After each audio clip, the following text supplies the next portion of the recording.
Ha perso il controllo dell'auto schiantandosi contro un tir fermo in una piazzola di sosta. È morto così, liberato di vivo, 46 anni, campano di origine, padovano di adozione. L'incidente è avvenuto sul passante di Mestre intorno alle 2:30 del mattino lungo l'autostrada A4 in direzione Milano, poco prima dell'uscita di Spinea. Per cause ancora in corso di accertamento, il conducente avrebbe perso il controllo della vettura oltrepassando il limite della careggiata e invadendo così la piazzola dove era parcheggiato il mezzo pesante.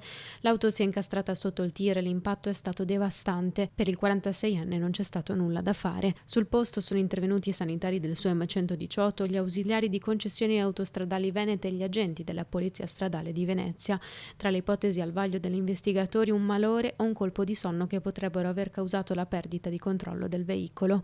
Liberato, conosciuto da tutti come Libero, nome che ormai aveva sostituito quello di nascita, viveva da anni a Piazzola sul Brenta insieme alla compagna che ne piange la scomparsa. Non l'unico incidente in A4, intorno alle 7 del mattino, nel tratto tra San Stino di Livenza e Cessalto, in direzione Venezia, un auto articolato ha tamponato una bisarca al chilometro 436.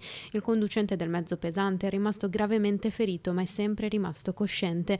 Estratto dalle lamiere dai vigili del fuoco, è stato stabilizzato dal personale del SUEM 118 e trasferito in ospedale in elisoccorso. Sul posto intervenuti anche la polizia stradale e il personale di Autostrade Alto Adriatico. Nonostante il sinistro, l'autostrada è rimasta aperta col traffico fatto defluire sulla corsia di sorpasso e rallentamenti dovuti all'intenso flusso di veicoli.